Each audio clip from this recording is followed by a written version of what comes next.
Well, welcome to the 700 Club. Here's something you may not know. Abortion has increased since the 2022 Supreme Court decision allowing states to regulate the procedure. The rise is largely due to widespread use of the abortion pill. Research shows mifepristone poses a serious health risk. Now Missouri's Attorney General is suing Planned Parenthood for allegedly deceiving women about its dangers. CBN medical reporter Lori Johnson brings us the story. Attorney General Andrew Bailey argues that claims the abortion drug is safer than other medications are untrue and wants millions from the National Planned Parenthood Federation of America for violating his state's Merchandising Practices Act. Planned Parenthood has said things like mifepristone is as safe as Tylenol, when we know based on clinical studies that's simply not true. Somewhere between 5 to 10% of women who take mifepristone end up needing additional health care. The suit seeks damages for women in his state who took the pill. They owe every woman in the state of Missouri who they've issued this drug to under these false pretenses $1,000, and we're asking for $1.8 million in restitution to the state of Missouri for the damage they've done to our state healthcare system through increased emergency room visits. Pro-life organizations applaud the move. So really, when he's going to the national Planned Parenthood, whatever the decision will be, will affect Planned Parenthoods all over the country. And that is appropriate, and that was the right thing to do. An Ethics and Public Policy Center study from earlier this year shows the rate of serious health risk from the drug is 22 times greater than the numbers reflected on the drug's FDA-approved label. We're finding that emergency rooms are filling up all over the country. That women are told, if you have to go to the ER, lie to them and tell them you're having a miscarriage. Health and Human Services Secretary Robert F. Kennedy Jr. called for a fresh FDA review of the drug. I have no preconceived plans to make any changes to the mifepristone policies. We're going to continue to look at the data. Meanwhile, a group of faith leaders delivered a letter to President Trump calling on him to stop the widespread distribution of mifepristone. Here's what's happened. Most people don't realize this. Since the Dobbs decision, we have seen abortion rates increase in this country. The letter also seeks required in-person doctor visits for patients requesting mifepristone and that the Justice Department enforce the Comstock Act to stop the mailing of the pills to states banning abortion. Those laws are being essentially nullified by the Trump administration's Department of Justice and the FDA that are allowing these abortion pills. Estimates of 8,000 a month are being sent into these pro-life states. The letter was signed by Baptist leaders from 22 states. Lori Johnson, CBN News. Well, just under our federal system, the safety of any medication is entirely up to FDA. And that's where this properly resides. If medication is dangerous to women, then that needs to be fully disclosed. And I can't imagine encouraging women to lie in an ER as they're facing a medical emergency. It just makes no sense to me that you would do that unless you're trying to protect the drug manufacturer. We need to have full disclosure and a full investigation. In other news, Canada is the latest country to commit to recognizing a Palestinian state. John Jessup has more on that story from our CBN News Bureau in Washington. John? That's right, Gordon. There are now more than 24 nations that plan to back a two-state solution to resolve the Israeli-Palestinian conflict.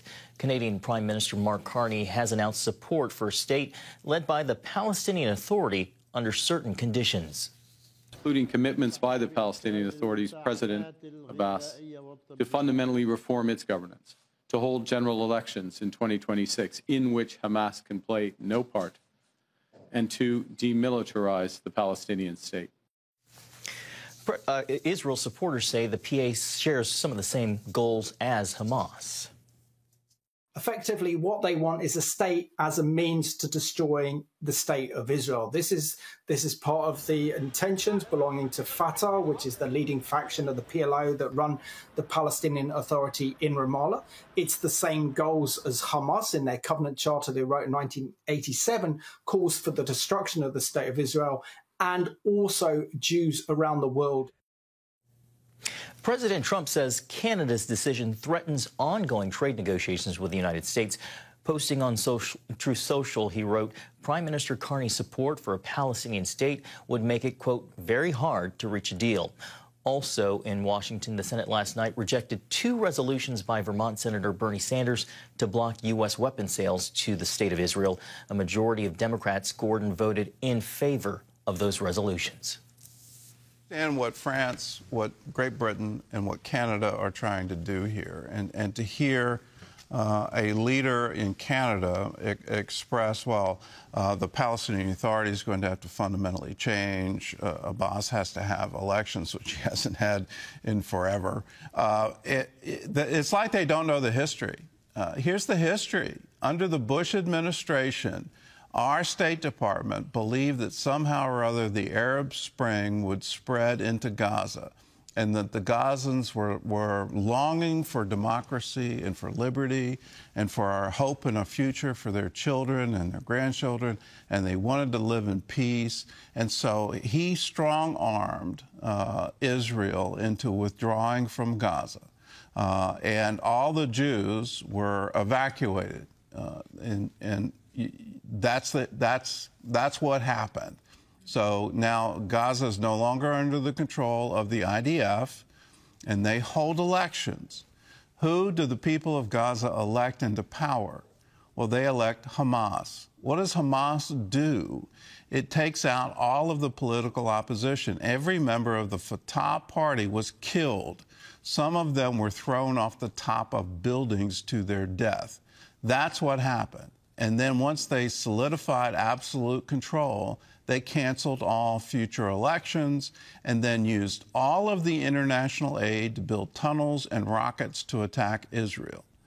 You cannot look at this situation in some kind of vacuum or with rose-colored glasses that there's some future Palestinian state that wants to live at peace with Israel. It's just not the reality on the ground.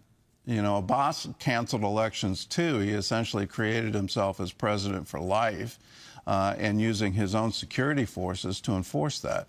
To say all of that is now irrelevant and isn't going to be the future of the Palestinian people is ignoring what they have done in the past.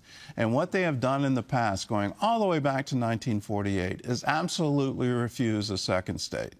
They have never tried to create a Palestinian state. They aren't trying to build the basic infrastructure of what's needed to have a Palestinian state. Let's recognize what they really want. They want it all, and they want to drive Israel into the sea. They want a one-state solution and no Jews allowed. That's what they've been trying to do for decades. Can we please believe them? Let's go back to John for the rest of the news. All right, Gordon. Well, good news for the U.S. economy, which grew at a 3% annual rate in the second quarter. That was higher than expected and a rebound from a 0.5% decline in the first quarter. Economists point to stronger consumer spending and a correction in trade imbalances. And the Federal Reserve again decided not to cut interest rates as it keeps watching the number on inflation. The board voted to hold rates in the 4.25% to 4.5% range, despite pressure from the president to lower them. Well, while the economy appears strong, some fear a threat is on the horizon. They believe the huge federal debt is pushing the U.S. towards default, all because Washington can't stop spending. CBN's Dale Hurd reports. Think of the U.S. economy as a person who looks healthy, but on the inside is carrying a serious disease that could kill them. Treasury Secretary Scott Bessent puts it this way. Our fiscal situation is a 350-pound, 2-pack-a-day smoker on the ICU table. The federal debt is at $37 trillion and climbing. That's over $300,000 per taxpayer. The U.S. now spends more on interest than on national defense, almost $1 trillion.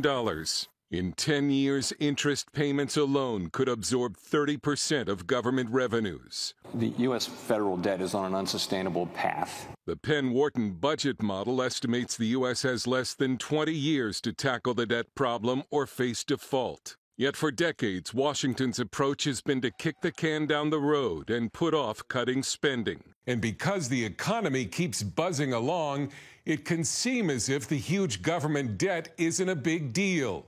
But some warn that a reckoning is coming, and it could be bad. Chris Edwards is an economist at the Cato Institute. It's an extremely serious and dangerous situation we're in right now. The federal government has already borrowed $30 trillion. And if the government does nothing over the next few years, the accountants in Washington think that the $30 trillion will rise to $50 trillion.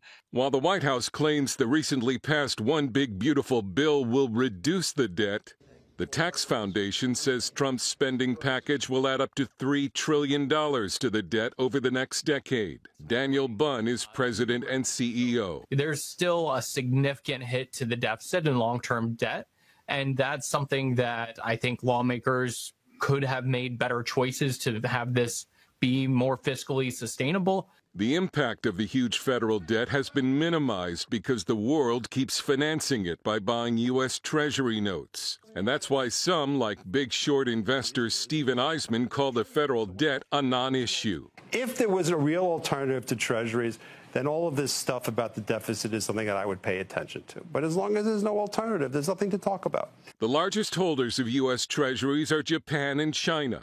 Should China, in a future conflict with the U.S., dump its treasuries, the dollar would be worth less and inflation would spike. Even without such an event, the federal debt is making Americans poorer and could cost them as much as $14,000 a year in lost income by 2054. We are mortgaging our children's future. It's wrong. It's immoral. It has to stop. We are writing checks we cannot cash, and our children are going to pay the price. While almost everyone in Washington agrees the federal debt must be cut, finding the political will to do it is another matter. Dale Hurd, CBN News. Thanks, Dale. Gordon, I remember your dad would often talk about the federal debt and profligate spending here in the Beltway. Well, it goes back for generations. My grandfather was a chairman of the Senate Banking Committee, and he was absolutely a fiscal hawk and wanting to make sure that there were budget surpluses. And this is back in the 1950s, 1960s. And whenever government spending got out of control, he would absolutely use everything in his power on the Senate floor to make sure that wouldn't happen. But here we are, and we've been warning about this. I remember warning personally that once it hit 10 trillion, it was out of control, and you were going to get into a debt spiral. The problem with it is just not manageable. And when you have debt that exceeds the entire national product of the United States on a yearly basis, I mean, how in the world do you ever plan to pay it off? And you can't. And that interest continues to be a problem. And in order to entice people to buy more of your debt, you have to raise your interest rates.